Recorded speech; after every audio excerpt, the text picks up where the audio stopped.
Hello, gentle viewers. This is Avguardian, welcoming you back to Out of the Park Baseball 26 with the Chicago White Sox. Now, previous episode, we played through our first full season. Things went okay, I guess. We certainly were better than the real life 2024 season, which was a dumpster fire from start to finish. We've got a lot of work to do. And not a lot of time in which to do it. So, as an internet legend, rest in peace, said, this is where the real game begins. This is where we actually start trying to build a team we want to see. So, let's get after it, my friends. Let us get after it. So we have a fair bit of money. We need to weaponize this money. We need to sign free agents that are maybe looking for a chance to rebuild their careers and trade them as a trading deadline for prospects. That's what we need to do. That is the path to a rebuild that is both sustainable and of high quality. You kind of suck, my guy. You suck even more. Yeah, none of you are good players. Okay. Let's begin by checking on our personnel. Need to hire anybody? Nope. Oh, we've got some really bad coaches, so one of the things we're going to want to do is, as time progresses, we're going to start filling in the minors with quality coaches, and especially the major leagues. For right now, things are fun, I guess. Walter McKinven kind of sucks, but we can always shit can him when the time approaches. Okay. The other thing we want to do is we want to do player development. We want to use a development lab. More slots this time. Really excited about that. I love the fact that there's more slots. Let's do prospects. Let's start with the prospects to start getting people trained up. All right, Miguel Salazar. What is your deal? You're a pretty high quality pitcher, but you have shit control. You're an extreme development risk. This is good to know. Basically, this is telling us there's no guarantees that he'll develop the way we expect, and this is especially because he's a lefty that throws super fucking hard. Let's get you working on things, and I would like you to work on your control. Okay. Hagen Smith is a low development risk. Partly this is because of his age. If you remember, I know it's just 2 seconds ago, Miguel Salazar is 16, which means there's a high probability of injury. The so-called injury nexus, so to speak, is right around the age of 22 or 23, where if you haven't had a catastrophic arm injury up to that point, you have a reasonable expectation of being okay. So Hagen Smith, being 22, is more likely to reach his potential. Another lefty, nice stuff. Stuff is how good you are at striking people out. They took the tooltips out. That's interesting. I mean, I'm here for it, but it's interesting. He's a good pitcher. He's a genuinely good pitcher.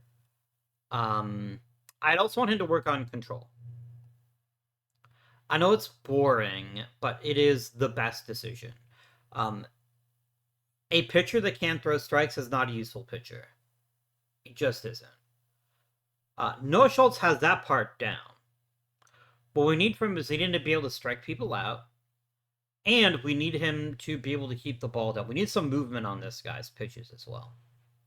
Had a fantastic season in AAA. He's going to be on the Major League roster this year. He has nothing left to prove in the minor leagues.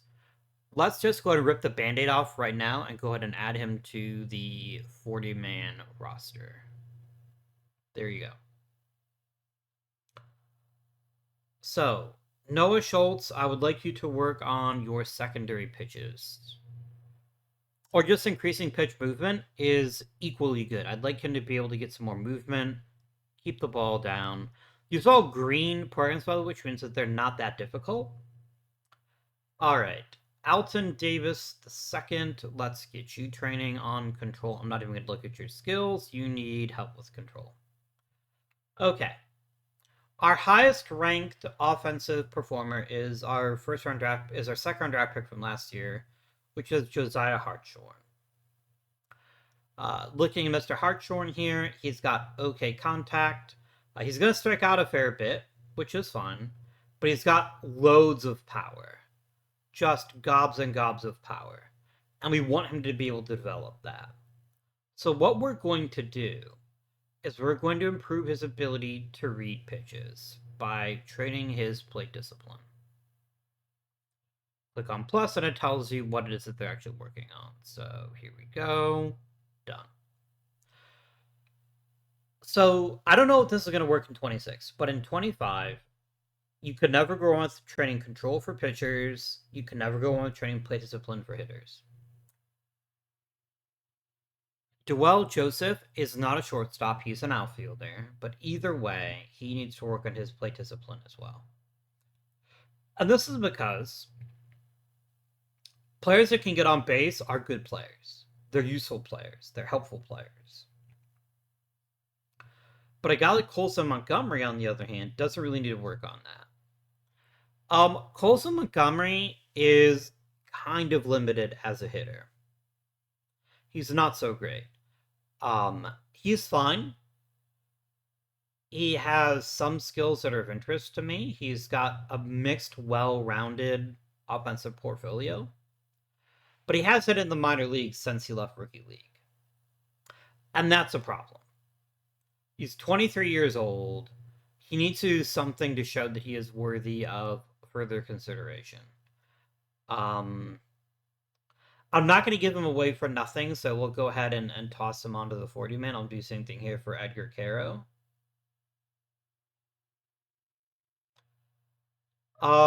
Braden Montgomery, on the other hand, is somebody I'm a little bit more excited about.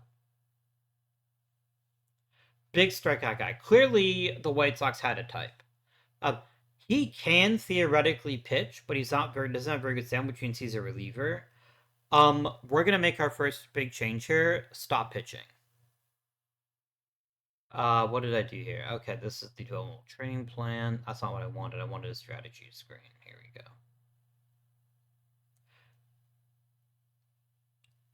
Yeah, I'm gonna lock you to the team, and I'm gonna say stop being a two-way player. I just want him to hit.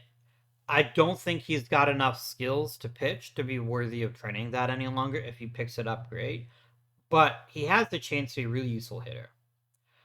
We're gonna put him in the double. Okay, he's already in double A. Cool. Work on your plate discipline. Once again, we're gonna train that up. Finally, Colson Montgomery needs to work on his quality of contact is maybe a bit much, but I think gap power isn't. Let's have him work on that. Done. So you guys are all going to get some work done, and that'll be that step of the offseason. Okay, that step of the offseason is done. Let's look at our arbitration guys, and we have quite a few of them. Okay. Bryce Wilson is nothing special. He was okay for us last season. He wasn't completely meaningless, but he also wasn't very good. He wants a fairly substantial raise. I don't think that makes sense to me. But I'm also not going to get much if I trade him, which is even more disappointing. So I think Mr. Wilson is going to get a 1-year contract extension. We're going to do one of these here. He's happy, I'm happy, done. Justin Anderson has nothing to offer us. Non-tendered. Non-tendering, by the way, means we're not going to offer him a contract, which means he'll become a free agent. Justin Dunn, nothing to offer us. Free agent. Penn Murphy. Nothing to offer us. Free agent. Like, these are guys that are so terrible, they're not even worth trading because nobody's going to give us anything for them. Steven Wilson, gone. James Karinchak, gone. Matt Tice. Because I just promoted Edgar Guerrero, I think letting him go is fine, but I might be able to get something for Matt Tice. Let's try it. Does somebody want to give me a shiny prospect for him? No, because I'm just going to non-tender him. That's smart game. I'm a little annoyed, but I can't say that I'm that upset. So, Mr. Matt Tice, you're getting kicked out. James Karinchak, you're getting kicked out. Like, there's just no point in keeping these guys around when I can get freely available talent that's as good, approximately speaking. Josh Rojas wants a huge contract boost. Do I have a third baseman? Is a question. Do I have somebody who's ready to take over third base? I have Brian Ramos. I have Colson Montgomery. I have Nick Maton. I have choices here. I am not going to keep Josh Rojas. Um, Rojas may call for aid, but I will not answer. I'm gonna see if anybody wants to give me something for him, though. Nope, he is DUN done. Never overpay for relievers. That's one of my philosophies, but also don't overpay for people that don't have that much to offer you. Mike Tauchman wants a ginormous raise. He is 34 years old and has never really amounted to very much in the major leagues. Is he worth it? Is it worth bringing him back for another season? I think the answer is probably. I think the answer is almost certainly we give him one more year, because he has hit at the highest level, which makes him more valuable to me than if he hadn't. Um, Give me, if you please, the Rule 5 eligible folks. I want to make sure that all the really good ones have been offered 40-man spots. Because the Rule 5 draft is coming up. Okay, Brian Ramos might very well be our opening day third baseman. He's at least in the conversation. So he gets to go onto the 40-man. William Bergala. I could see a future where he plays second base for a greater or lesser degree. He gets a 40-man deal.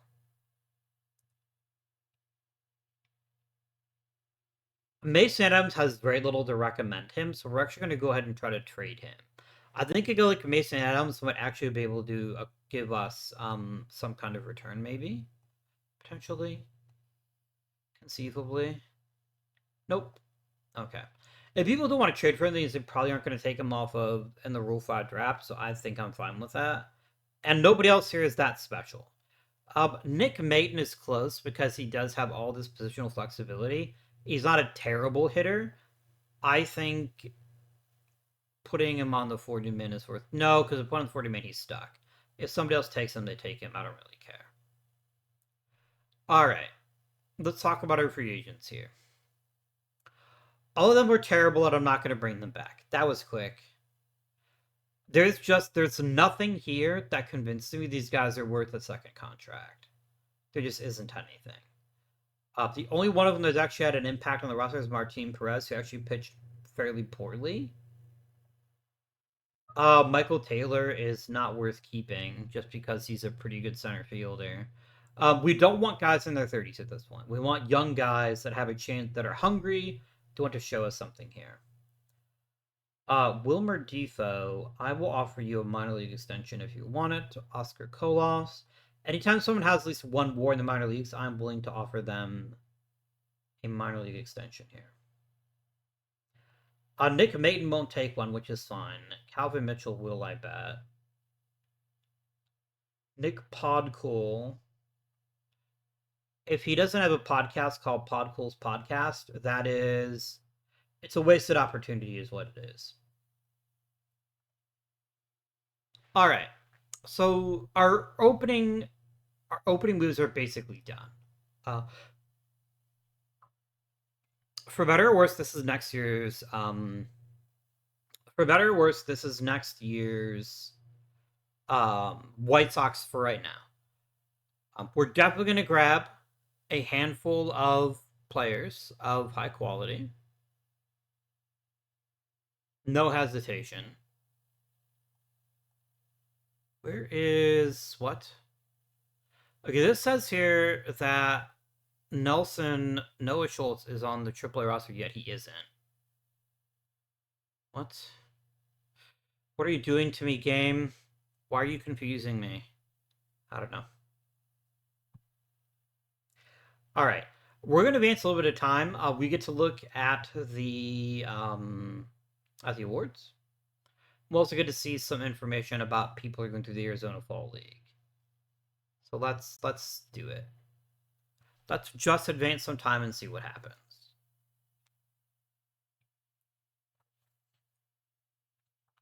Trade proposal from the Minnesota Twins. Let's wrap, guys. Peyton Eels, huh? Okay. Peyton Eels is an okay bat. His main offensive skill is not striking out, which is not the most thrilling skill to have, but he is a competent hitter, good speed, greedy, but a hard worker. And he's not the worst infielder, and he's not the worst outfielder. A guy like Mr. Eels here is tiny as shit. That's funny. Is somebody worth taking? What are we giving up in exchange? Calvin Mitchell is nothing special. Calvin Mitchell is a dime a dozen outfielder. There's hundreds of players like him. I have no compunction about getting rid of him. Joral Perez is a mediocre second baseman. Oops. Give me Pierce George, you incompetent thing.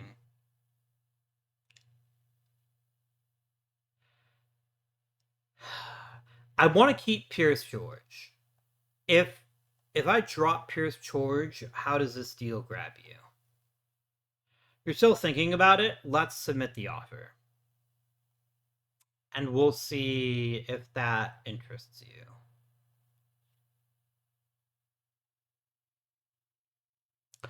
Okay, now you're wanting like ridiculously good players in exchange. That's never going to happen. If you give me Emmanuel Rodriguez, I will happily give you Tauchman. But I know your answer to that's going to be a hard no. Yeah. As it should be. Like, that was a shot in the dark, hoping to take advantage of the AI. They obviously weren't going to do it. Pardon me. Sorry, I didn't get a chance to mute my microphone in time. I beg your indulgence. Does Minnesota have anybody interesting? Even if it means taking on salary, I'm willing to consider it. Joe Ryan, you're not going to give up. He's too cheap.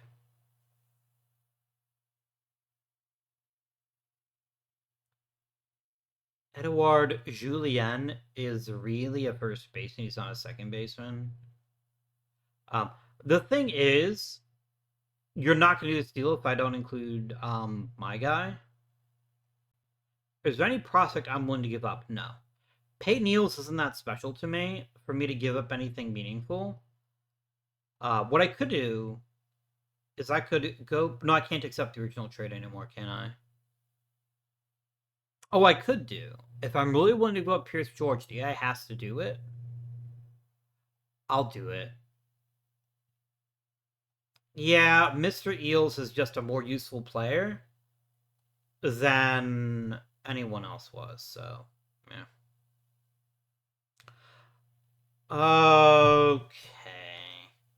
Let's take a moment and acknowledge some of the comments on the previous video, which I very much appreciate.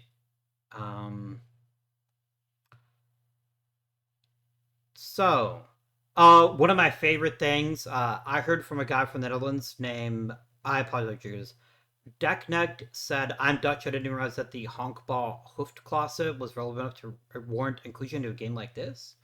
Welcome aboard, D-Connect, I suppose. And I guess that's travel halfway across the country just to see them. Java Slinger 7730 said the DFA list is being used toward newly signed players who haven't been assigned to teams yet. But there is more to it than that. Um, the OOTP forums had reported an issue with that, where um, the DFA list is being used for people repeatedly. Um, so hopefully that's something that they can get fixed, because that is kind of frustrating. There's a public beta patch that is out. Does it fix DFA stuff?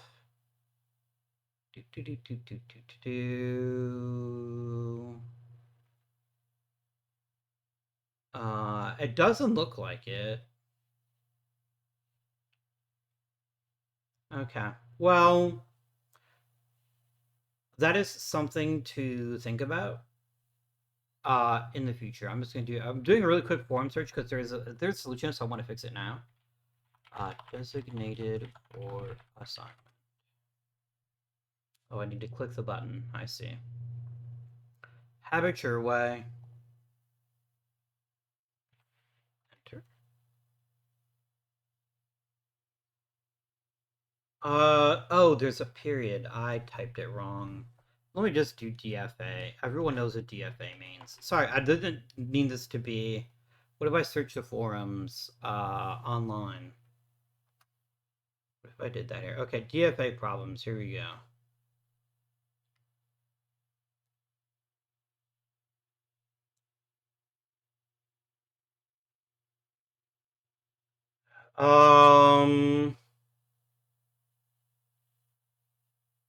Oh yeah, I can actually see Java Singers posting about it. Yeah.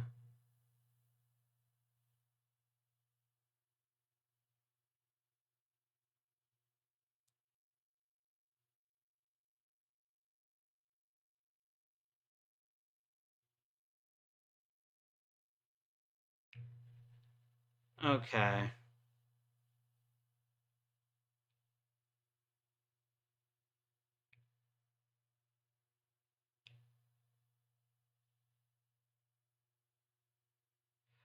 Yeah, okay. So there's other people reporting the same issue that I did in the last episode, which is teams just repeatedly DFAing the same players over and over again.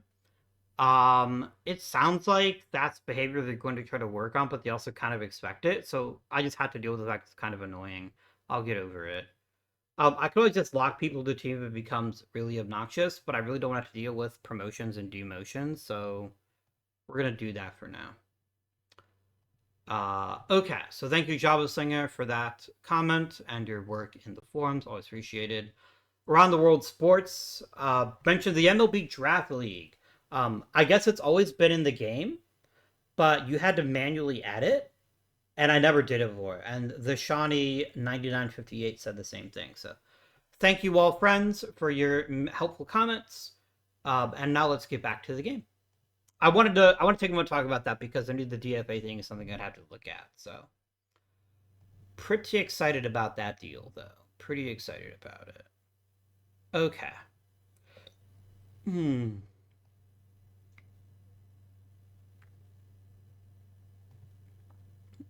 People took new deals, which is not surprising. Cool. If we won any awards this year, I'd be utterly shocked. And I did. I got a gold glove for Rojas, who I'm literally releasing right now. Funny. Yeah, congratulations. You won your first ever league award. Now go find a new team. Cause I'm not gonna pay you. I don't value third base defense that much to keep him around. Especially if nobody wants. Let me try trading him now actually. Maybe someone's like, holy shit, he's a gold glover, and now we need to trade him. Come on, guys. Damn it. Let's look at all positions here, and let's see if I can't snag somebody that I could turn around in a quick fashion here. Alright. So George Springer is earning a lot of money and isn't very good. I don't see any real point to grabbing him. I don't think that interests me. I don't think I have any interest in that. Evan White isn't very good. Chris Bryant is decent, but I don't want to get stuck with a 4-year deal that I'm never going to be able to get rid of. I'm not at the point in my career that I want to add someone just to add them. I want to have somebody to make a meaningful improvement to my team, which nobody in this list is doing. So fine. Except to miss out on Gold Glove caliber talent, and I hope you can survive with that idea. Uh, wow, Rookie of the Year for Jesse Franklin V is pretty wild. I'm not happy about it. I'm not grumpy at all, but that's pretty wild to me. Yeah.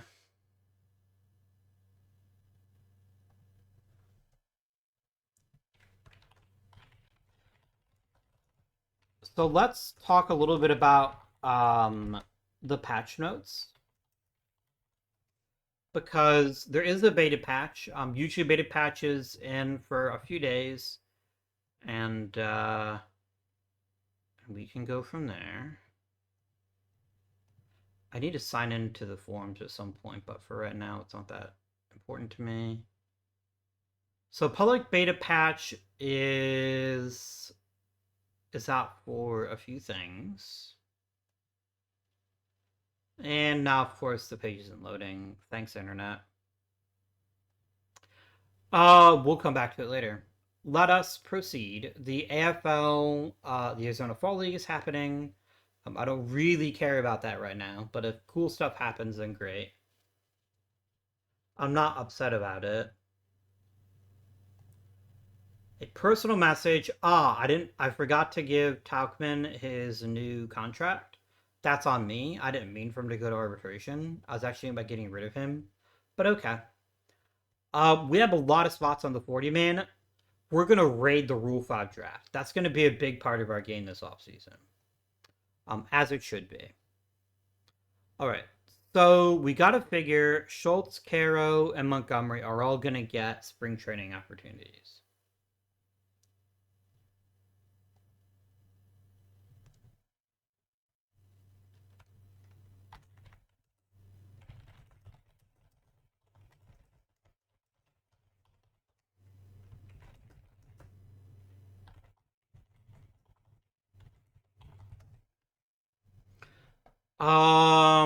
Did the forum post? Okay, here it goes. Here it goes. Here it goes. Okay, it updated player ratings. Some drop pop-up notices were fixed. I guess is getting stuck sometimes. Um, oh, people were noting that players were aging really, really rapidly, and it seemed unfair. That's being corrected. Um,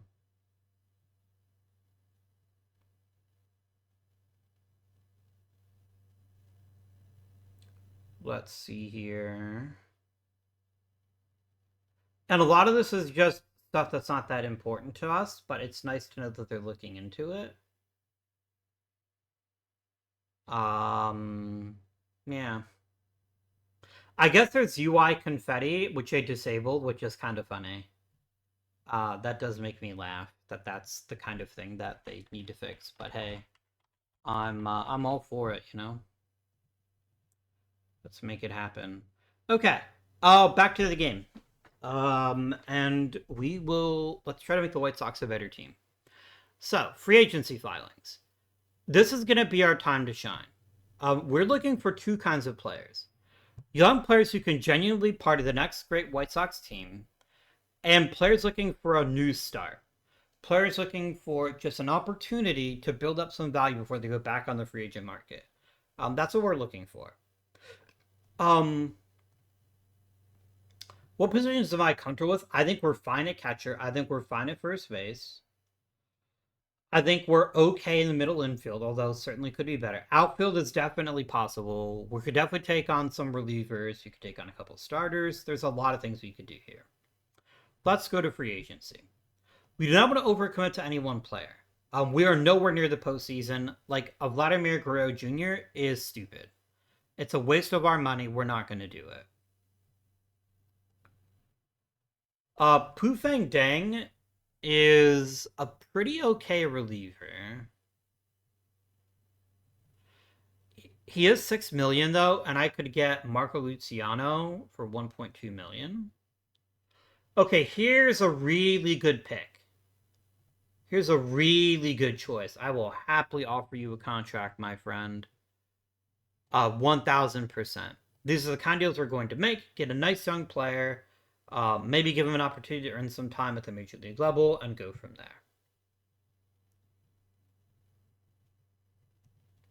Pete Fairbanks is a pretty solid relief pitcher with a pretty good career of being a productive pitcher. Let's snap him up. I don't know why I'm trying to drag and drop him. Just offer him a contract, nerd. I am not giving you a no trade clause. That's where I draw the line, but I will make you the closer if you sign. All right, that's two players that are interesting to sign up. Okay. Nope. Mm-mm. This is the kind of player you should never acquire. Um, this is not a player that is worth your time. He has one skill and one skill, which is hitting for a high batting average. He can only play first base. He has no speed and he has minimal power. This is a terrible player. This is never the kind of player you want to acquire. $11 million for him is comical. I would pay $1 million for him. Um, I know the game is thinking, oh, he hit 360 every year. He hit 360 with a slugging percentage of 400. He's useless. That is actively a bad player. Do not like Mark Luciano. We've already signed. Josh Bloom costs us nothing. We will happily offer him a deal for sure.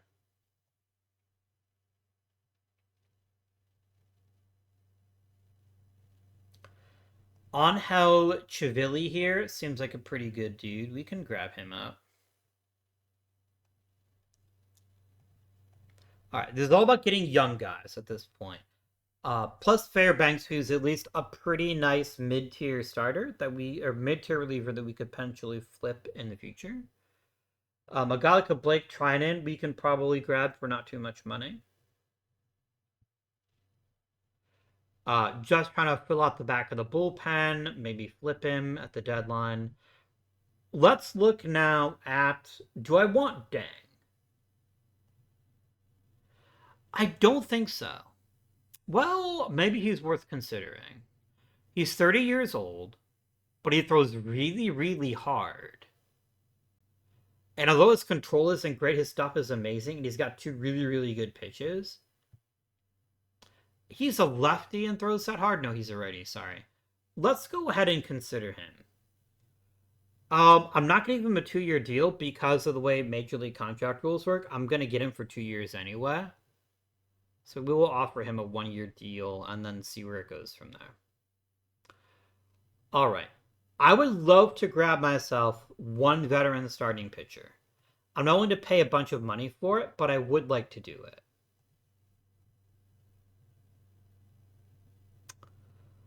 I'm not going to grab Alex Cobb because that's stupid. That's a stupid decision. Bernie Martinez isn't great, but he's okay. And I just need bodies at this point. I need people that can handle throwing the occasional inning and maybe turning into something more.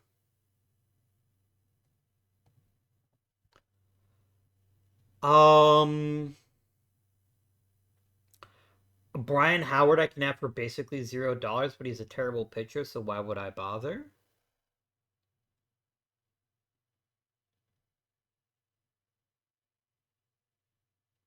We could bring a Dylan Cease back in the funniest of ideas, but no, he's not that good, and I don't want to lose a draft pick. Pretty much nobody is worth losing a draft pick at this stage. Merrill Kelly was kind of a horse last year, but he's also not that good anymore. None of his pitches are very good. He's gonna get hit hard. He's gonna get hit and get hit often. Jesus Luzardo is definitely worth taking a flyer on. This is the kind of guy I would love to grab and see if we can make something of him. Let's do it. No, these are guys I'm completely willing to give major league contract offers to. So we will definitely consider that if the right opportunity presents itself. Do we have any good values offensively? Are there any hitters looking for a chance to reestablish their value in a meaningful way? We already offered Luciano a contract. What about Orelvis Martinez? I could see adding him to the roster. He's certainly nothing fantastic, but he's got nice power numbers with a good batting eye. He's a good defender. I think he is worth acquiring. I think we just take as many of these young dudes and see what we can get out of it at the end of the day.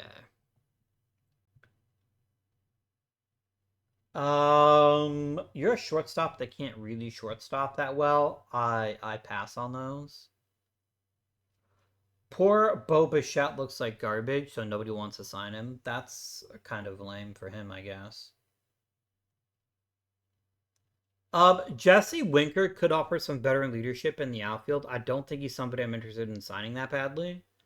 Let's sort by batting ratings.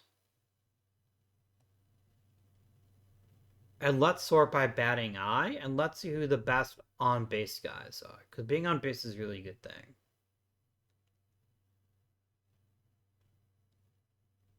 Kyle Tucker wants too much money, and I'm not going to pay it to him because that's ridiculous.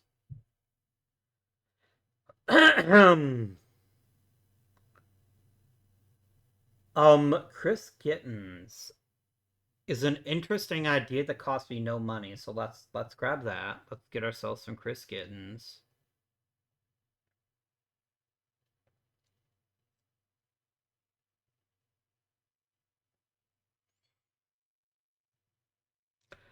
Jock Peterson is too established for me to be signing him. I'm not ready to take those kinds of leaps yet.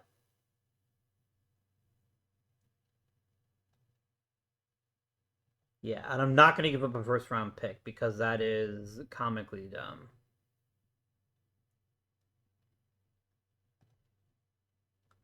Reese Hoskins doesn't want very much money. I could use a designated hitter. Let's offer him a contract. Okay. I had a lot of contract offers in right now. We're doing a good job of remaking the White Sox. Not to necessarily be a great team, but to build up some skill level.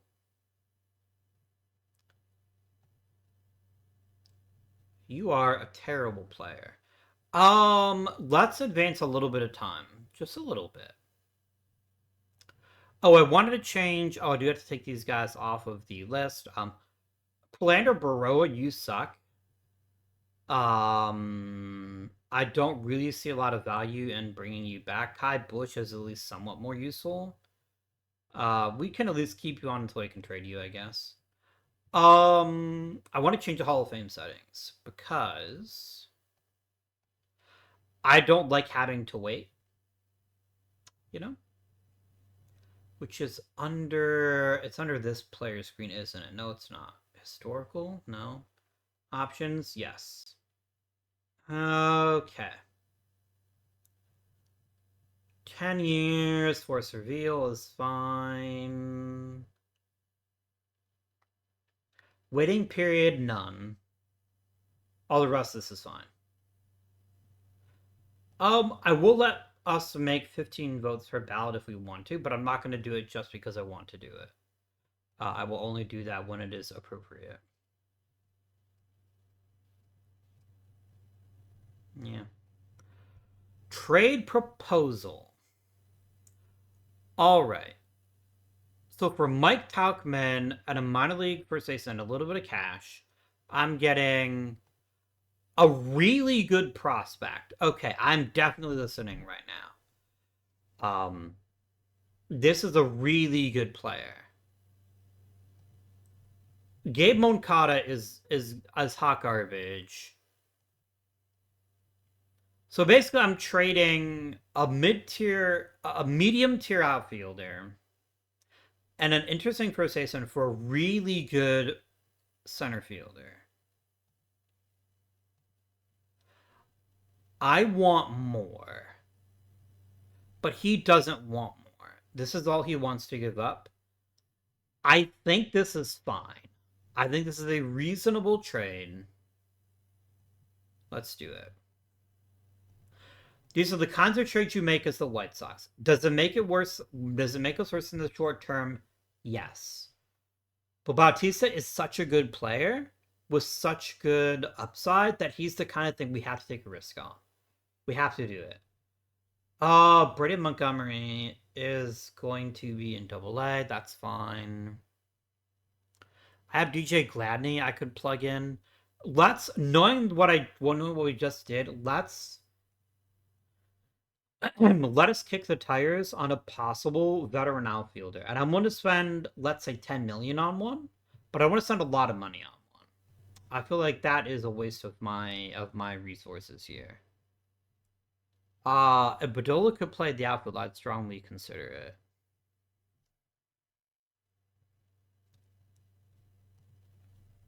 Ryan O'Hearn being $15 million is just weird to me. I think they finally have a slightly more realistic. Actually, it's not realistic. It's not a realistic salary demand for Ryan O'Hearn. It just isn't. Yeah, I think they could probably tweak the outfield, the money for established veterans, because this is pretty ridiculous. $19 million in compensation for a player like this seems pretty crazy. I mean, he had a really great 2025, so maybe it's not that crazy. Maybe it's fine. I gotta be real with you. Jesse Winker looking real good right now. Let's do it. I'm not giving you a 3-year deal unless one of those years is a team option. I want to get out of this contract if it turns out he's not very good. Let's go and advance some time and see what happens. But yeah, prospects are... I will always take a prospect for an established player until we get players that are so good they have to be kept. Another trade proposal. Jace Young is pretty good.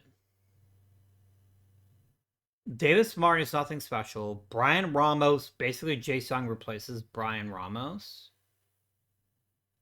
This is a good deal. This is a very good deal. I'm in. Let's make it happen. Let's do the thing. Pardon me. Excuse me.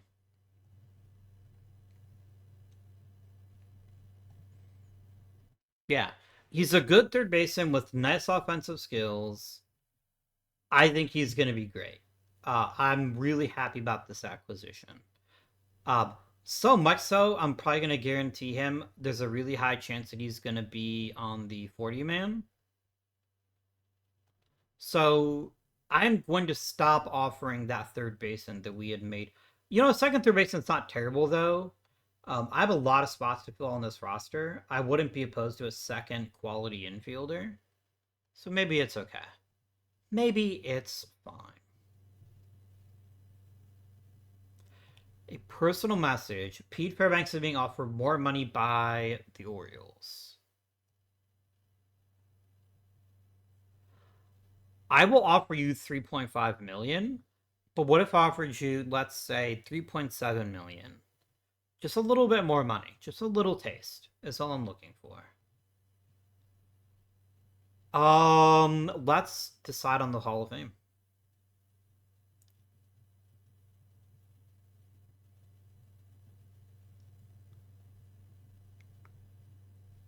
$95 players on the ballot this year. Yikes. Okay. Carlos Beltran clearly deserves it.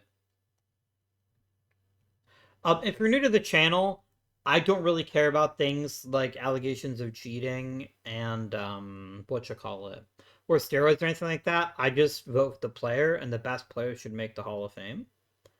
So I'm not worried about that for right now.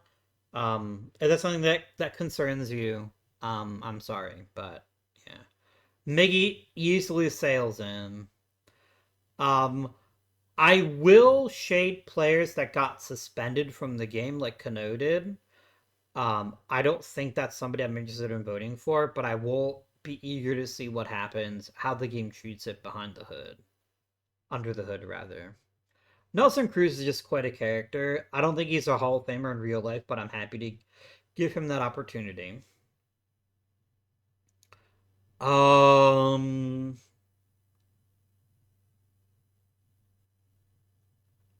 but I try to leave any of the really greats out. Like, I don't want to leave somebody really, really good out. Andrew McCutchen, I think, is a borderline Hall of Famer and worth considering on my ballot. Um, Albert Pujols, what a loser. I'm joking. An inner circle Hall of Famer without any snowballs question. Alex Rodriguez, look, if you don't like it, you don't have to, but he deserves to be in the Hall of Fame. He just does. He was not suspended for anything. That's where I make. Oh no, or was he suspended? Maybe confusing with somebody else, but I thought Alex Rodriguez was never actually suspended for anything. Maybe he was. Oh yeah, he was suspended for a long ass time. Hmm. Why don't I remember that? Oh, he was part of biogenesis. That's what he was involved in. Interesting. Yeah, I will take him off my ballot. I do at least have that level. Like, even though Alex Rodriguez, a player, is also an inner circle Hall of Famer, I'm not going to vote for him, and I just want to see how the game reacts to his candidacy. Max Scherzer, I will vote for. I think he deserves it. Steven Strasburg makes me sad. Such an amazing pitcher. I won a fantasy league with Steven Strasburg way back when, and it's a real shame to me that he didn't make it. That he got injured and that he never was quite the same guy. So, um, okay. Most people watching this video have probably seen one of my videos before. So what I'm about to tell you is nothing new, and it's maybe a little bit controversial, but I think it's worth mentioning because I think it sets how we view players in the appropriate context. Two things are true. Ichiro Suzuki is a Hall of Famer. Ichiro Suzuki is not a unanimous Hall of Famer unless we include his time in Japan. The Ichiro Suzuki that played in the major leagues was a very good player. Very good. He got over 3,000 hits, he's in the Hall of Fame. It's not a hard question. But this idea that Ichiro is this inner circle top tier Hall of Famer only makes sense to me if we consider his years in Japan. His stats in the major leagues are very good, but they're not that impressive. He was an outstanding defender, and that cannot be discounted. He was a great base stealer. I mean, his stolen base percentage wasn't maybe as good as it should have been, if I'm going to nitpick. 81% though is pretty good. The break-even rate is 75%. If you steal more than 75% of the bases that you attempt to steal, you're a great base stealer, and he definitely has that in spades. Loads and loads of batting runs. This is a way to measure somebody's value on the base paths, including it's like taking second on it's taking the extra base, kinds of things like that. Very, very good at that. But Ichiro has two big knocks against him that really hurt him from being the kind of top tier offensive performer you might think he is. He didn't hit for power and he didn't draw walks. And as much as a player who hits for a very high average is great, you need somebody that can get on base at a very, very high clip to be an elite player. Early in his career, he was such a good hitter that he occasionally drew walks. But watch as this drops off as his career progresses. He's still hitting, 272, but he's not drawing walks. He's not hitting for power. He's a far less dangerous hitter. And it makes sense. This is a guy that only joined the majors at the age of 27. So I say this not to criticize Ichiro, but I think the people who got really grumpy about him not becoming unanimous Hall of Famer need to get over it because there is an argument that he is not a unanimous Hall of Famer. Do I subscribe to it? A little bit. But he's in the Hall of Fame. He deserves to be in the Hall of Fame. Um, but I don't think it's as easy a call as like some people would want you to believe, unless you're giving him credit for Japan. If you give him credit for Japan too, then he's the all-time hit king, and he is that kind of inner circle unanimous Hall of Famer. But the Ichiro Suzuki that played in the major leagues is a very, very good player and a Hall of Fame player, but he is not like the very best of the best of the best of the best. He's just really, really good and a worthy Hall of Famer. We're gonna vote for Billy Wagner. Or is he already in? He might already be in. Maybe? Joey Votto definitely deserves to be in the Hall of Fame. 100%.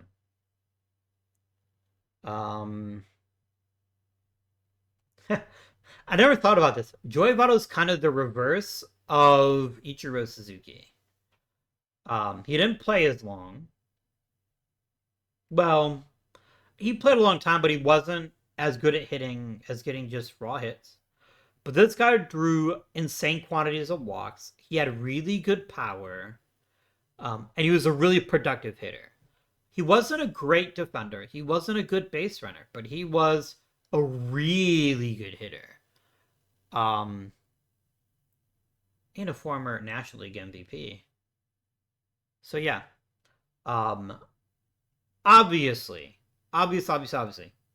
Room in the Hall of Fame for both of them. But again, not as obvious as it seems to be.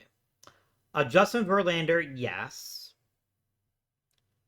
I'm at 10 people already. Where's Billy Wagner?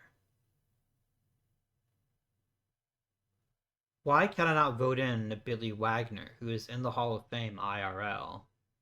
This angers and confuses me. I almost call him Billy Wanger. Oh my god. Yeah, I can't vote for him in the Hall of Fame for no reason. Yeah, this is a bug. You know how we fix these bugs? We go Commissioner mode. We go, hey, Billy Wagner, welcome to the Hall of Fame.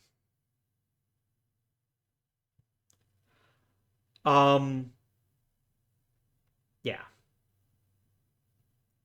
I think the game goofed, or some of the data that got put in was put in incorrectly, because 2025 voting hadn't happened yet. So I think they just repeated his 2024 numbers, but he definitely made it in the Hall of Fame. He is one of the best relievers in the history of Major League Baseball. And if you want to give him shit for having a bad postseason career, I say that's fair. But he is one of the very best to ever be a reliever. If you're going to put relievers in the Hall of Fame, Billy Wagner is one of those relievers. Now, if you want to sit there and say no relievers to be in the Hall of Fame, except maybe Mario Rivera, I agree with you. I think that is a reasonable take. But if you're going to put a reliever in the Hall of Fame, you have to include Billy Wagner, in my opinion. It's not his fault he didn't get a lot of opportunities in the postseason. All right, I'm going to show some homerism here. I'm sorry, but not really sorry. Corey Kluber gets a vote on my ballot. Purely by the numbers, Corey Kluber is not a Hall of Fame pitcher. He will probably be a one and done. But this peak for Cleveland was something really special. He just got started late and then got hurt and never, ever recovered. But I loved Corey Kluber. What a tremendous pitcher. Really happy for him. So anybody else here that really leaps out of me as deserving consideration? Oh, I'm just going to look at it. Oh, Salvador Perez I saw. Salvador Perez I think definitely is. And Buster Posey too. I think both of them have a... No, Salvador... Oh, it's Ollie Perez. Yeah, screw Oliver Perez. I'm not going to put him in the Hall of Fame. But Buster Posey in the Hall of Fame. I do think he deserves it.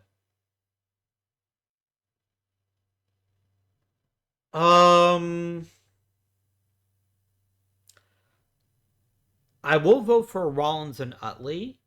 The cases for either one of them isn't clear cut, but I think it's at least a conversation to keep having.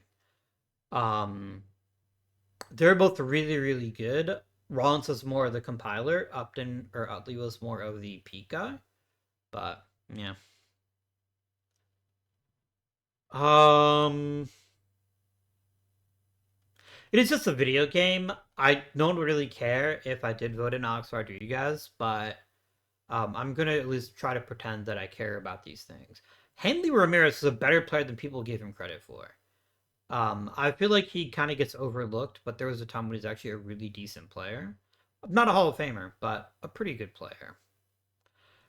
Dustin Pedroia, I think, is only a Hall of Famer if you are a huge Boston fan. And okay, what separates Chase Utley from Dustin Pedroia? Because they're very similar players. Chase Utley was a better player. Like, by WAR, he was almost 10 wins better. 259 home runs for a second baseman is crazy. It's crazy town. I know he didn't get a ton of hits, but he got quite a few. He drew plenty of walks. Good base stealer, and a pretty good defender too. Not an elite defender, but a pretty good one. Look at his career fielding numbers. He was basically they don't track zone rating. That's fine. But yeah, Chase Utley was a better player than Dustin Pedroia. If you want to go, if you're the kind of guy that votes for Hall of Fame based on narrative, I get voting for Pedroia. My last vote is going to go to Yadier Molina. If you can argue you're one of the best defensive players at a position for an extended period of time, like Yadier Molina can, I think he deserves to be in the Hall of Fame. Kluber doesn't deserve it. I love him a lot. Realistically, who's going to make it in the Hall of Fame of this list? Cabrera and Pujols are shoo-ins. Both inner circle Hall of Famers. No disputing that. And then I see how this engine actually treats Hall of Famers. Carlos Beltran should also be in. If you want to give him shit for the whole trash throws thing, I guess that's fine. But it doesn't bother me any. Yeah. Am I a hypocrite? Maybe. Let's get Rule 5 drafting, my friends. Let us draft the Rule 5. Okay, Aurelvis Martinez is signed. He can only play third base really well, so this may have been a mistake. But, we need to decide what he's going to be doing anyway, so we're fine. The Orioles are offering you more money. What are they offering you? They're offering you $6.9 million. Nice. Yes, I will offer you slightly more money. Where do I get to pick first overall? That is ginormous. Really, really good. We need to change. We could change ticket prices. I'm not going to. We're fine.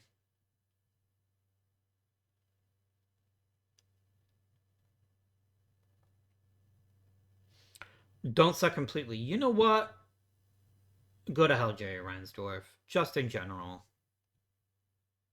Just visit the underworld post haste. If you don't know, the winter meetings are a time of year when all the general managers get together in like one hotel, and a lot of things tend to happen during that time period, like free agent signings, trades, all this crazy stuff happens at the winter meetings. Rule changes sometimes come out. Oh, we got Marco Luciano, which is pretty good. Okay, I'm in a bidding war for a reliever that's 30 years old. I will give him one more contract offer. If he doesn't take it, then he can take a long walk off a short pier. Luciano is way Shane Murphy and Luciano are way too good to not be on my 40 man. I don't want to lose him during the Rule 5. So I won't. I refuse.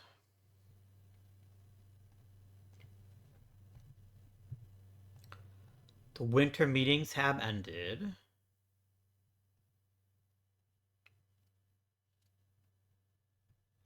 All right. P. Fairbanks is still mulling it over. A lot of guys haven't signed yet, which is reasonable. We're going to be active in the Rule 5 draft. We're going to be very, very active in it. Any part that looks even remotely interesting, we're going to be in on. Okay, Diego Benitez. Are you a good player? Why are you so high risk? Interesting. Okay, so a couple things leap out at me. He is an acceptable shortstop. He's not great, but he is acceptable. He's got some really nice offensive skills for middle infielder. He's a good power bat, but he hasn't showed it in the minor leagues yet. And that is a concern for me. Something I like to say is your overall tells you who you should be. Potential tells you who you could be, but your stats tell you who you are. And the player that Diego Benitez is someone who has not hit for power at all in the minor leagues. Which is really concerning to me. And it makes it hard for me to offer him a roster spot when I know he'll have to play the entire year. I don't think that's very sensible. I don't think that's a good idea. I could do the funniest thing and claim Brian Ramos back. I do think Brian Ramos is a player that is worthy of our time.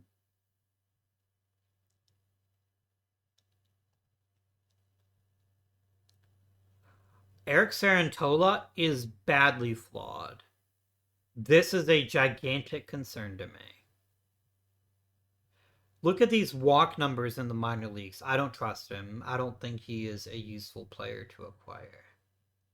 I do want another center fielder, so Victor Scott II is currently on my short list. Oh, give me my scouts ratings, please. Not. Oh, it's because. Okay, something I have to talk about that drives me crazy is it's been the case in OTP now for a while now. If you are looking at the Hall of Fame, looking at retired players, it changes the scouting settings to be OSA. Because anytime you look at a retired player, that's kind of annoying. Okay, now this list looks very, very different. Not worse, but very different. I have no earthly idea how to say this person's name. Joss Stinkson? Maybe? However, I do need outfielders, and so I think he makes a fine choice. Let's bring him along. Take this player. Great. Let's auto draft so I get to pick again. I lost Jesus Luzardo. I didn't realize he'd actually signed. Otherwise, I would have kept him. That was a mistake. Wes Kath, I don't care about.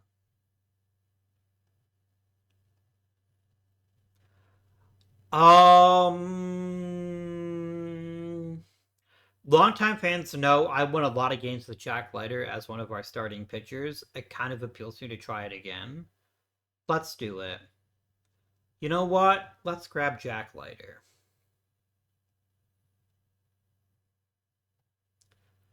Yeah, somebody was pointing out on Reddit that they found those pop-ups annoying. I didn't find them annoying until right now, but they are kind of annoying. We don't need those pop-ups every time, guys. Tirso Ornelas is pretty decent. An okay corner outfielder. I have no problem with taking him as well. We want as many possibilities so that we can sort them out in spring training and end up with the best possible roster at the end of the day. Blake Burkhalter, what is your deal?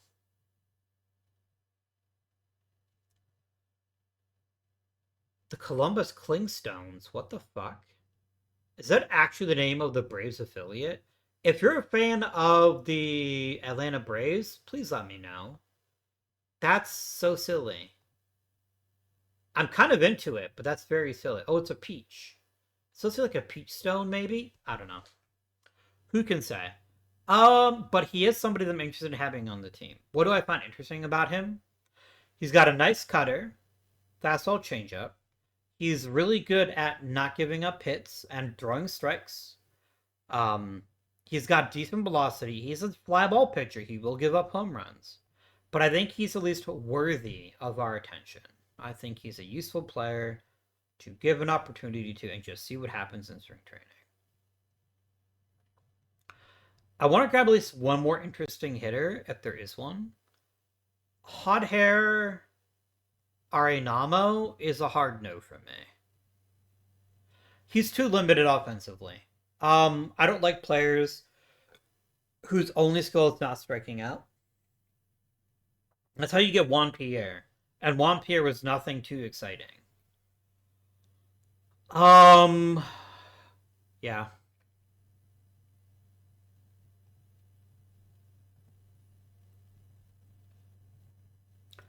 A Chase Lee offers us somebody who could actually pitch meaningful innings right now. Oh, he's not actually a starter. He's a reliever. That's actually good. This is a market inefficiency here. He's being cast as a starter when he's probably not a starter. He's actually a really good reliever. I am happy to give him the opportunity in this league to see what he can do. I need guys in the bullpen, and he certainly has the talent to be a useful bullpen guy. Do one more auto draft pick. I just want to take one last look. Jorge Barrosa. You know what? He's good for a few reasons. The biggest and most important reason is the fact he can handle center field. He's a good defender, decent speed, a nice variety of offensive skills. I think Mr. Barrosa forms a very fine addition to this club. Is there anybody else I want to take?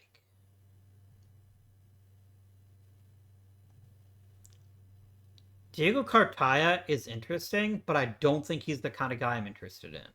I don't think I want a third catcher. Or is that true? I have Corey Lee. I can always have Corey Lee be like another catcher for me.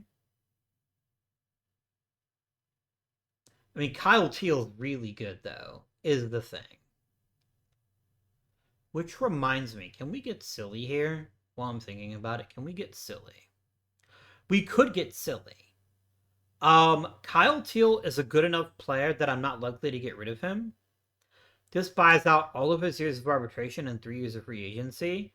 If he is anywhere near this level of talent, yes, let's do it. Yeah, let's just do it. Let's not overthink it. Kyle Teal is a really good catcher. And getting him for $14 million a year is awesome. It is really, really good. By the way, we still have a bunch of money left over after we sign a few more free agents. I will literally just cut this shithead. Just to get him off my roster and not worry about it. Okay. Do I want Diego Cartaya? Probably not. That probably doesn't interest me very much.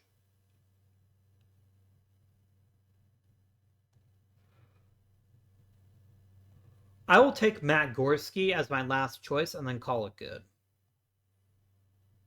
I think this has been a very productive Rule 5 draft. We've added 7 new players. And we needed them. We just need bodies who have any potential upside. They have to be added. And yeah, that is a thing. Yeah, I missed this part. Jesus Luzardo signed a contract with us and then instantly went to another team, which is kind of a bummer, but it's fine. Good initial free agent signing.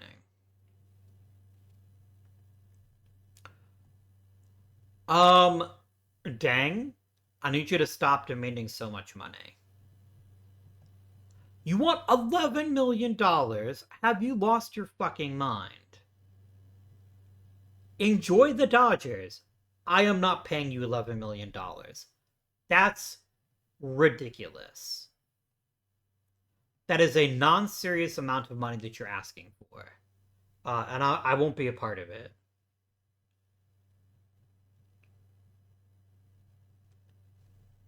Jose Alvarado would have offered you a contract. Is this something that would interest you?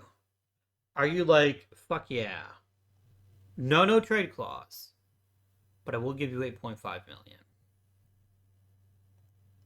Yeah, that's stupid money. I don't think so, man. You never even played in the major leagues where you're wanting $11 million. So, we got Blake Trinan, very nice. I don't know that he's going to be all that great, but you know what? It's worth it. It's worth a shot, right?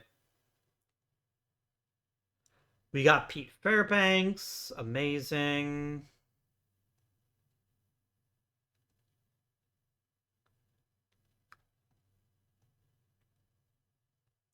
We're over the roster limit, which is actually fine because it is the postseason. We have to get down to the roster limit until opening day, which is cool. Okay. Oh, this is new. You get regular progress reports, which means you can cancel. Okay. Miguel Salazar can keep working at it. Cancel the program. He's currently struggling. It will lock in any bad habits he may have picked up. Yeah.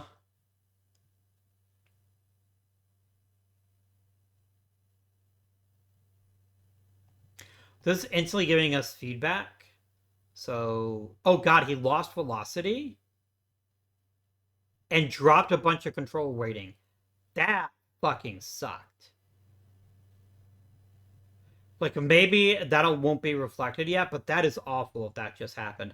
I'm gonna leave you guys in because you're frustrated. Um.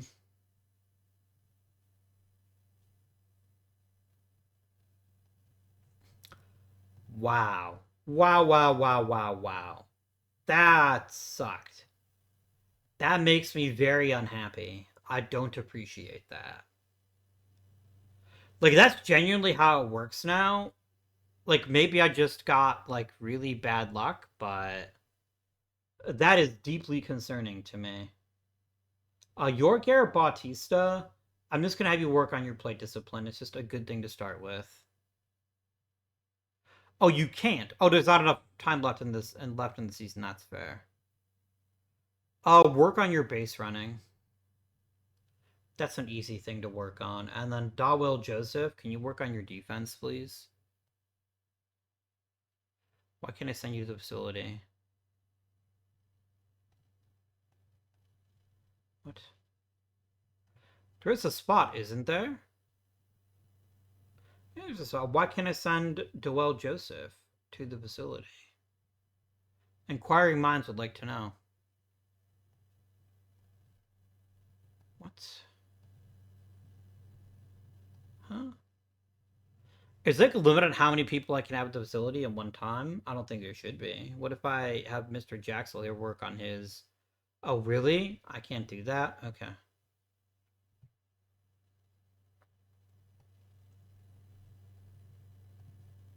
Okay. I guess maybe it's just something wrong with that guy where I couldn't send him there. Who knows? Okay, that's interesting. If pulling someone out of the program early wrecks their development like that, that's really disappointing. Go ahead and join the roster, Mr. Winker.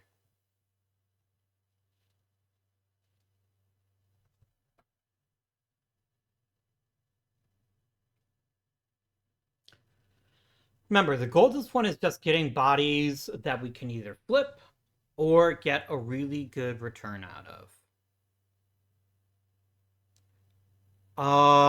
Nope. Like, Corey Jolks is nothing special. I'm not married to keeping him, but you're just not interesting. You're not a good fit for this club at this time. You just aren't. You just aren't. A trade proposal. You'll send me JP France, who's uninteresting. Jackson Nazir, also uninteresting. No. Yeah, I don't know why all of a sudden the game has fixated on Corey Julks as the new reliever du jour. or outfielder du jour, but he's making incredible progress. Amazing. That is really exciting.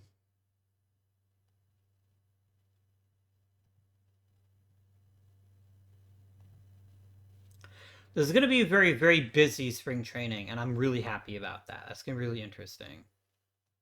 Let's go ahead and sign an international free. I should have lots of bonus money. So we want the very best prospect we can get our hands on. All right.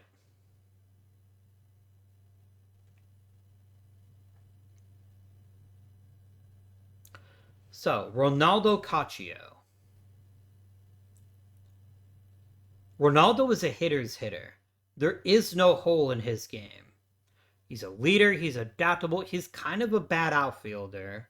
If I'm going to criticize anything, that's what I would criticize. But he's a switch hitting right fielder that just hits baseballs really hard. It's hard to argue that he is not the best choice, but let's keep looking, just in case. Ishmael Pena is an extreme risk. He's a really good player too, and he works hard, but I'd rather get someone a little bit less risky.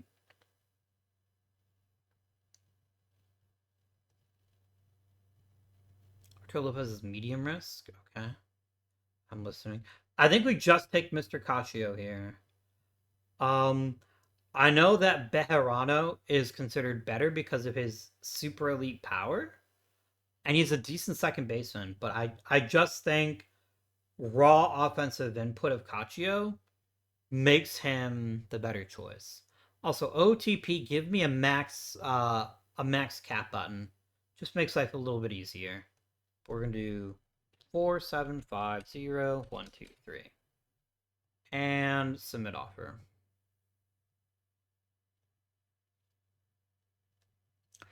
A trade proposal. Kyle Wright.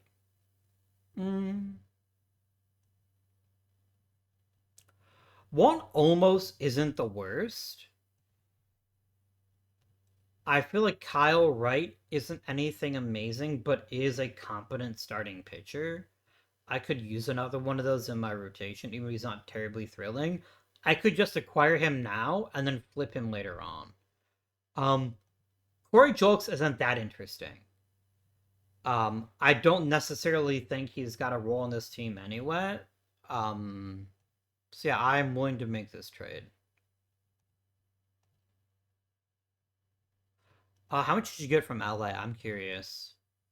You got 9.7 million. I was gonna offer you that, and you're like, no, I want 11 million now. You know what, bro? Go to hell. I would like you to immediately proceed to hell. Just do it. Just frickin' do it. And I guess we'll put Kyle right on the main roster because we have to. It is legally mandatory. Yeah.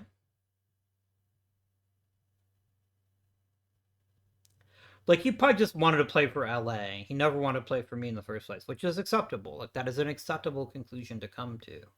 But just don't dick me around, you know? You've raised my budget. I don't know what to do with this information. Alvarado, I will offer you more money now because I have more money to offer. I still think $10 million is ridiculous, but it's less ridiculous than what Deng wanted.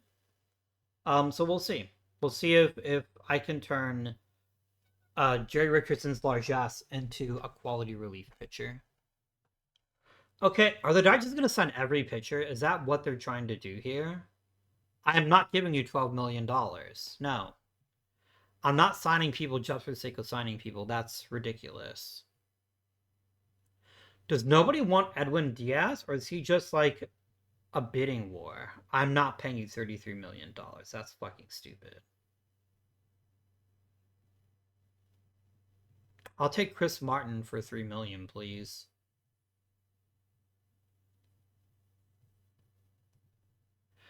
Like, I know my dude here is old as fuck, but $3 million is $3 million, and it's like I don't have the money. So who made the Hall of Fame, I wonder?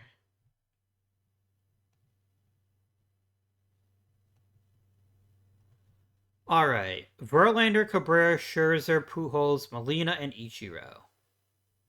I miss Zach Greinke. I would have voted for him instantaneously had I noticed that he was there. Just too many people. A lot of people dropped off the ballot, as one might expect. No real surprises here. Mark Burley not getting 5%, I think, is a little interesting. But other than that, these are mostly guys that aren't terribly impressive. So, yeah. Acceptable. Russell Martin dropping off is another guy that I'm interested in seeing what happens to him in the future. I feel like both he and Brian McCann are very similar players, but it makes sense to me. It makes sense. Beltran, Greinke both trending towards election. Cano got a lot of votes. A-Rod not so much. Joey Votto got some good votes. Yeah. I'm surprised Corey Kluber got as many votes as he did. That's funny. That is the height of comedy. I mean, I'm not giving you like no money. Wait, what? They gave you like 100,000 more than me, and you're like, no, fuck you. I want to go to Boston. You know what, dude? I get it. I haven't exactly made the best of all teams, but you don't have to be like, what if we started a bidding war over nothing? That's mean. That's rude.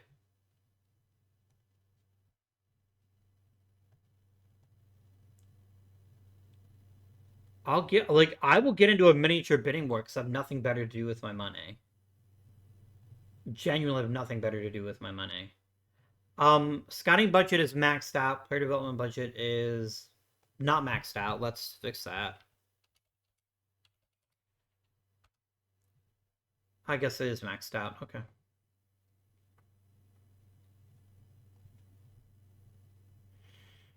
Nice. Good stuff, gentlemen. Good stuff. Man, you have me over a barrel because I have nothing better to do with my money, but I would like you to just sign with me at this point. Look, I'm in first place to Central Division. I don't want you to pay any attention to the fact that it's because we're first alphabetically. There we go. We did it. Which one did Alvarado get? He got $16 million. Holy forking shirt balls. In the words of The Good Place. That's crazy talk. That's crazy talk. Okay. I think he was just scaring me earlier when he based said that Noah Schultz's value had cratered. I think it's actually not that bad. Oh, there's room on the 40 man. Okay, I see. Let's make room on the 40 man. Jared Schuster, get the fuck out of here. Nobody wants you here. Kai Bush, go away. There we go. I'm looking at OSA ratings, not actual ratings. That's a fair statement as well. But like, Chris Martin's actually good, and you all suck. Oh no, did I just get bamboozled again by the game changing scouts on me?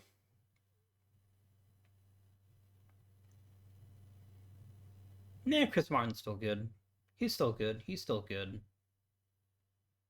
What does Noah Schultz look like now? I would know what has happened to him.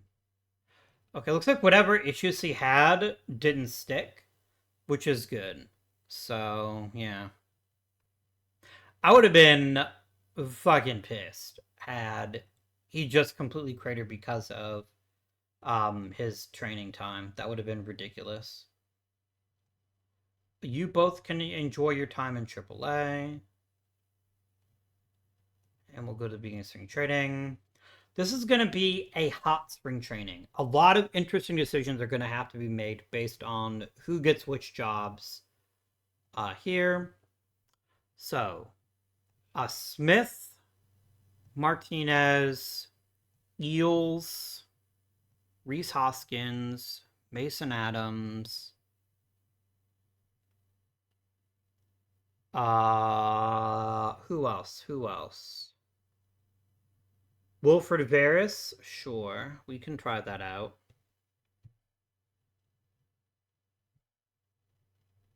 I don't want to rush people. That's not a thing I'm interested in doing. Angel Chivilli, you can make it on the roster, I guess. And I think that's fine. I don't think there's anybody else here that I'm like, oh my gosh, we need to give this person a shot. I mean, maybe Dominic Fletcher. He's a really good defensive center fielder. I could use somebody like that. Let's go ahead and have my lovely bench coach set all of the lineups for now.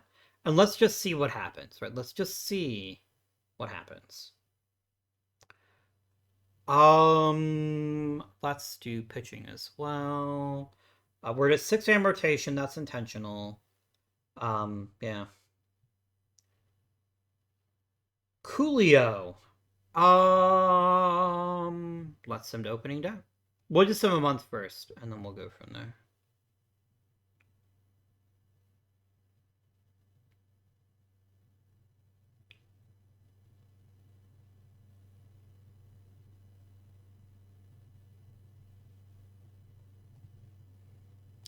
I have my very own message.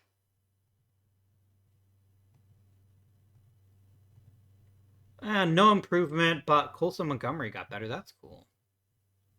I dig that. I dig that a lot.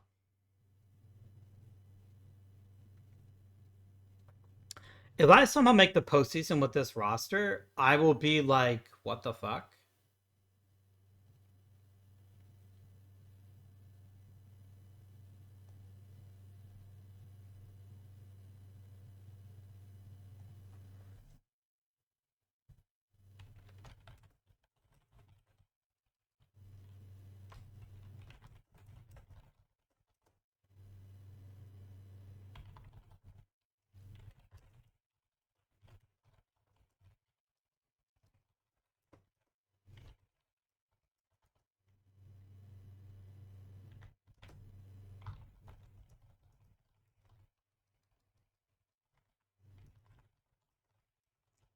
Just 1 second, folks. Oh, we have an injury. That's not a serious one.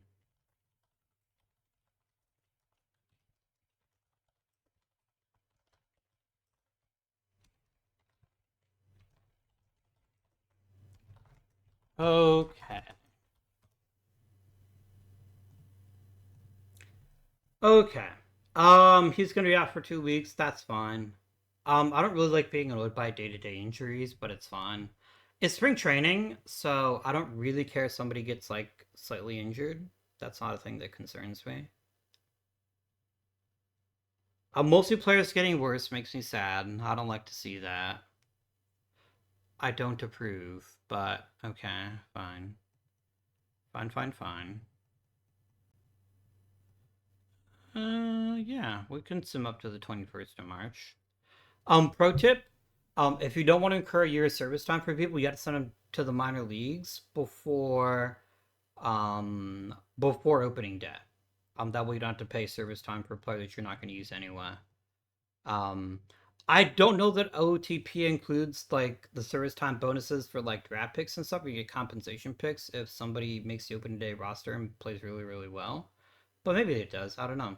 A lot of players are getting injured, and I have to say I don't approve of it. I don't like it. It doesn't make me happy. Can we just all agree not to be injured anymore? What if you just woke up and were completely fine? What if we did that? Is that something of interest? We scored 13 runs. This is a training game, so that doesn't really matter, but not the Eels. Not Eel 11.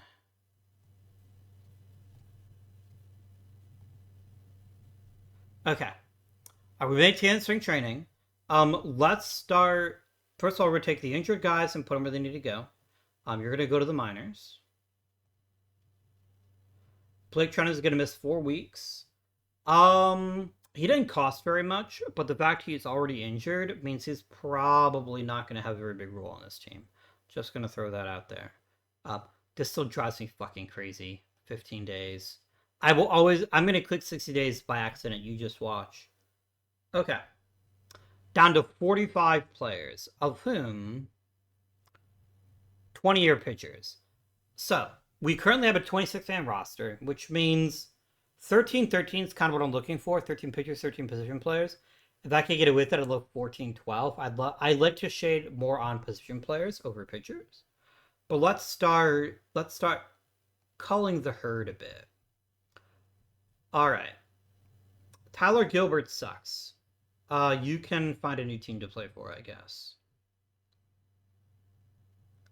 Chivilli, not ready for the big leagues. Mason Adams, not ready for the big leagues. Prelander Baroa, not very good.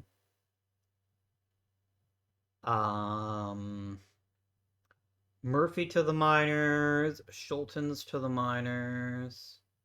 Where are we at now? 14. One more pitcher's got to go. Okay. I'm listening. Let's send Bryce. Let's try to waive. No, Bryce Wilson actually started for us last year, but wasn't very good at it. Aren't you the one guy I signed an extension for? Yeah, I did.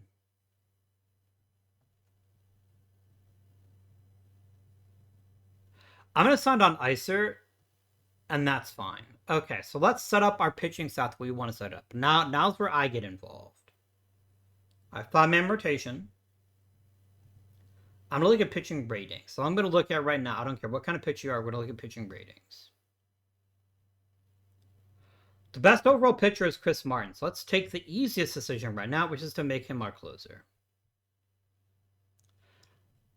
He doesn't have very much stamina, so he's just gonna be the guy that comes in the 9th inning, and that's it.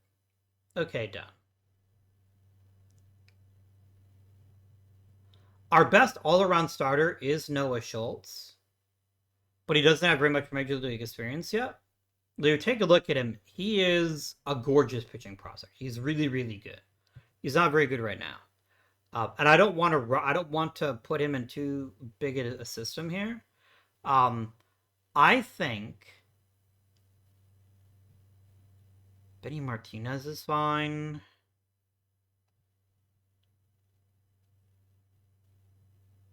Maybe. We have a lot of pitchers that are basically the same guy right now. Pete Fairbanks, you're a setup guy. You can set things up starting in the 8th inning.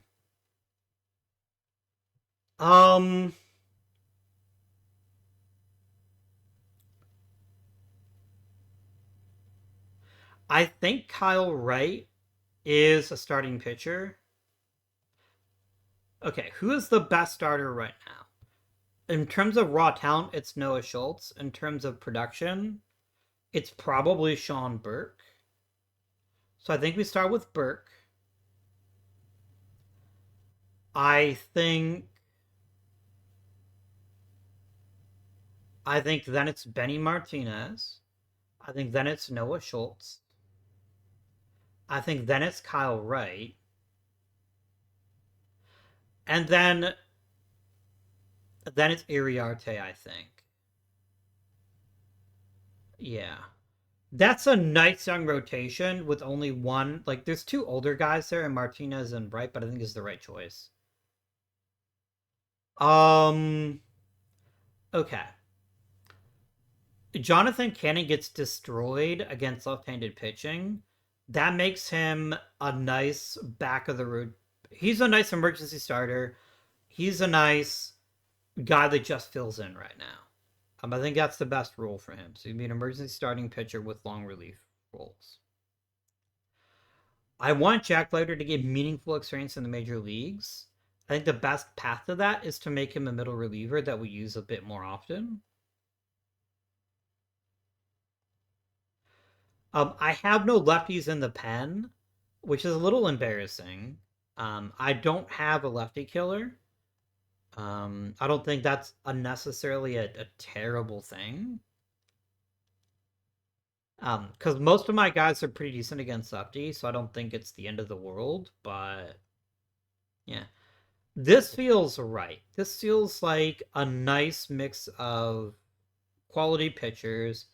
They're just trying to get their legs under them in the major leagues. Okay, so this is your opening day pitching staff. Is it very good? Not really, but it could be decent, maybe, under the right circumstances. Possibly. Alright. Let's talk position plays. I have 38 players. I need to get rid of 12 of them. All of them have to be position players. Okay.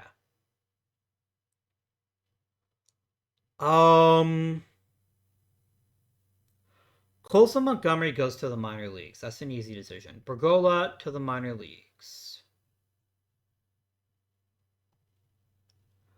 Lennon Sosa, I want to try to trade if I can get greedy, but if I can't, I'll just waive him. He's nothing special. And I've got a few players that already have his exact skill set. So I'm not going to keep a guy just to keep a guy. I want to keep him because he makes sense for the team, and nobody wants him. So we'll just casually waive him. Why am I waiving him, by the way? This little plus sign means that he's out of options, which means I can't just send him to the minors for the lulls. We have to designate him for assignment and put him where somebody else could potentially claim him. Not that that really matters to me, but it is a thing that could happen. Marco Luciano is an amazing prospect. I wanted to get time in the high minors. Or do I?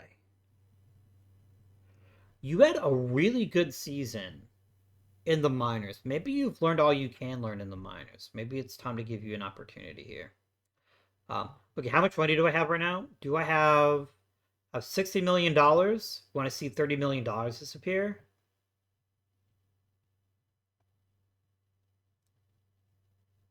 Fuck off, nerd. Gladney to the minors. Fabian to the minors. I feel like giving Fabian some more reps in the minors, especially in AAA, is going to help him out a lot. So let's do that. Austin Martin can go to the minors. Heiberto can go to the minors. Veros to the minors. Dominic Fletcher to the minors. 6 outfielders is 6 outfielders too many. Who's the one that's most disposable? It's probably Matt Gorski. Maybe, probably, possibly. Okay. The hovercraft full of eels goes back to the minors.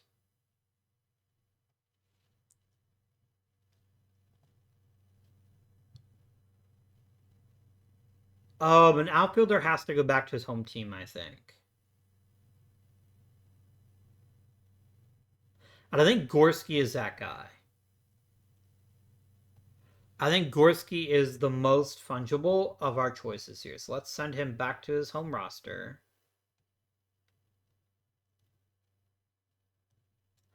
This is your opening day White Sox roster. Let's set the lineup the way that we want it. All right. This means Rhys Hoskins makes the roster. Which is whatever. Like, I don't care that he made it. Okay. Let's look at batting ratings. Okay, not batting potential, sorry. I want, batting ratings here. There we go. All right, our best contact hitter. Oh, wait a minute, we're doing this again. Customize batting ratings, please. I crave to know BABIP, please. I insist upon it. And make it global, please. Okay.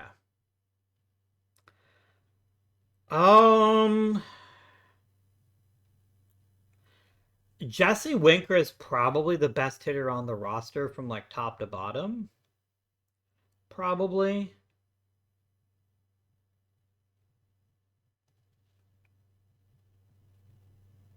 Okay. I think Jesse Winker is our DH. And I think he hits third for us. And the same thing against left-handed pitching. Are you like really, really bad against lefties? You're not great. We have Rhys Hoskins, right? We might as well take advantage of platoon matchups and let Rhys Hoskins is just going to be a pinch hitting guy, okay? I will bat Winker lower in the lineup, though, but I think we keep in as our DH. Okay.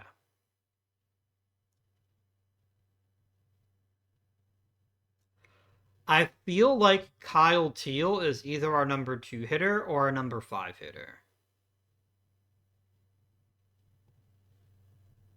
I feel like Chase Madiroff is a really good on base guy and could be a great leadoff hitter.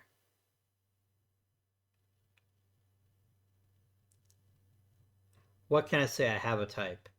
Um,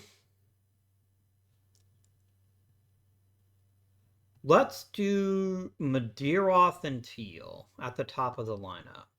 We want our on base guys at the top of the lineup to set the table for Winker or whoever's going to be hitting third against left-handed pitching. Okay. Who plays center? Garcia's a really good hitter, but he's not a very good center fielder. Barossa is better at both. What if I do let Teal hit fifth here and hit third here? And what if I go ahead and slot in Barossa and have him hit second? No, have him hit leadoff. There we go. There you go. That's the play. That's the play. A decent defense center fielder who's also pretty fast and gets on base makes for a good leadoff hitter. All right. The only power threat in this entire lineup is Aurelvis Martinez. So he's going to instantly slot in as our cleanup guy. Instantaneously. All right, so what position do I need to fill? I need to get a first baseman, which is going to be Miguel Vargas. We're going to happily slot him in and hitting sixth. And fifth against left-handed pitching. That's really smart. So I need a second baseman, which is going to be Jace Young. Another amazing on-base guy. This lineup will change over the course of the season. But I do think letting him play second base is pretty good. Jesse Franklin doesn't have a position yet. We should probably put him in the lineup since the man is the reigning rookie of the year and he's got a decent bit of pop. So, yeah. And then I need to slot in my right fielder. Which I guess is Ornelas. I guess that makes sense to me. Yeah. That works. Okay. Little itty bitty quality of life thing that I loved. Oh, I didn't do it here. It didn't set him as our right fielder. I thought it would do it automatically. I was about to praise the game. But now that feeling is gone. We could bat Vargas higher in the lineup, I suppose. I guess that's not a terrible idea. I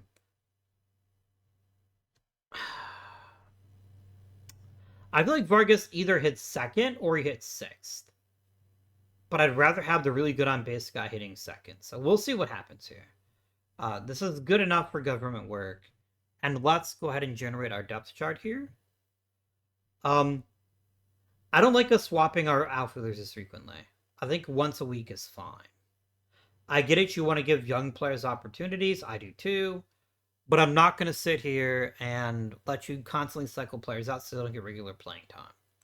If we're going to figure out what we've actually got, we need to give them consistent playing time. You know? I said copy. Did I hit generate again? I did hit generate again. Don't do that, game. 7 games. 7 games. Okay. Copy depth chart. And then we shall paste it here. All right. Is this a good lineup? I mean, it's a different lineup.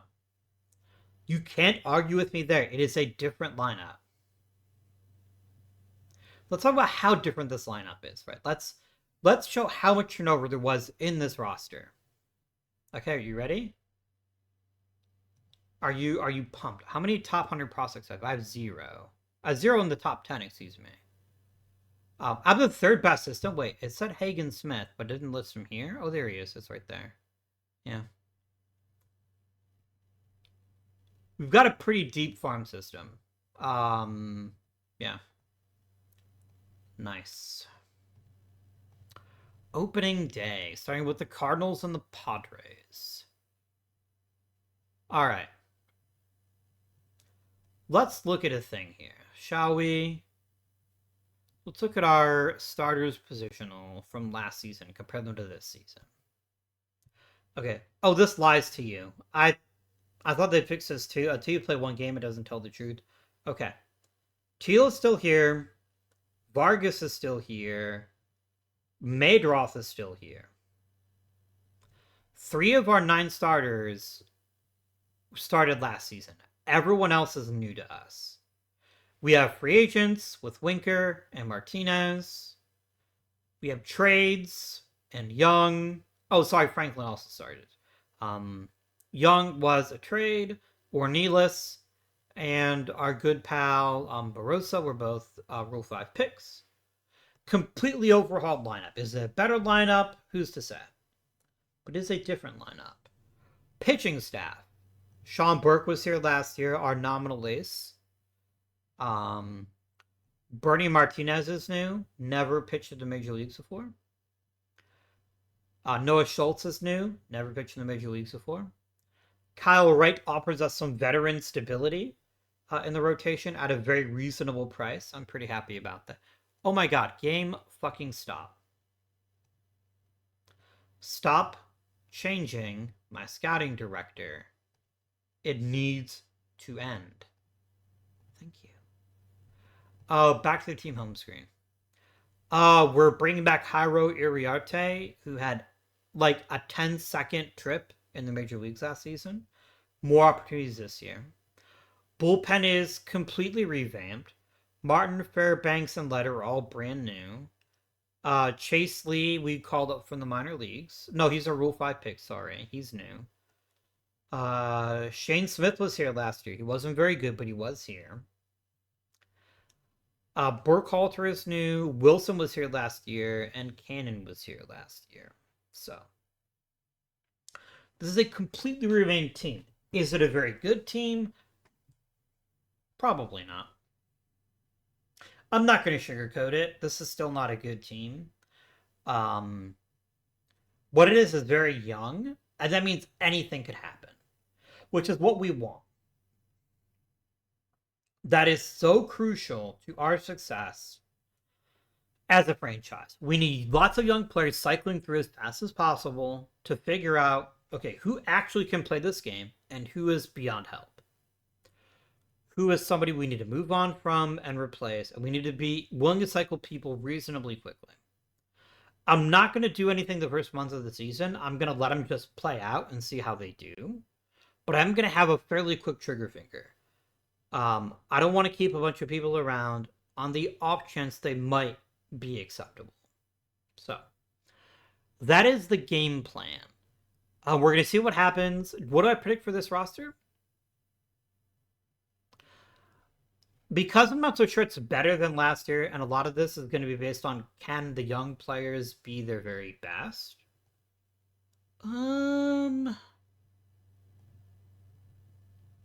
Is 60 wins too many to ask for? Is this roster capable of it? I feel a little bit better about this lineup than I do about this pitching staff. I think as pitchers develop, we're going to see some really special guys get a chance to dominate. But I don't think everyone is necessarily major league ready. And the bullpen is a big question mark outside of Martin and Fairbanks. So we're going to have to keep an eye on things and see what happens as the season progresses. Who's ready to be moved out? Probably Kyle Wright. I think Kyle Wright is one of the most obvious people to trade. If it turns out he can't pitch very well anymore. Or even if you can, I don't know. Yeah. Cool beans. Okay. We're gonna end the episode here. I hope you enjoyed things today. Sorry for a couple of lulls in the video while I was looking things up, but I thought it's important to talk about the upcoming beta patch. So we can look forward to that and seeing how that can change the game. I want to acknowledge all the great comments on the last video. It means a lot to me when people comment on the video. It shows that people care and also helps me learn things. When I did my expansion draft last year, I had a really cool person make a logo for me, which was awesome. So thank you very much. I think it was Ironheart, if I'm not mistaken. Um, Ironheart, Ironhead. I'm terrible with commenter names. I beg your indulgence if I get your name incorrect. Feel free to correct me in the comments below. But thank you very much for watching. I really appreciate each and every person that watches the video. Like and subscribe if you haven't already. There's going to be new OOTP every Monday and Friday. So if you want to be part of that, take a look. And comments, again, are always appreciated. Until next time, this has been Guardian. Thank you for watching, and I bid you good day.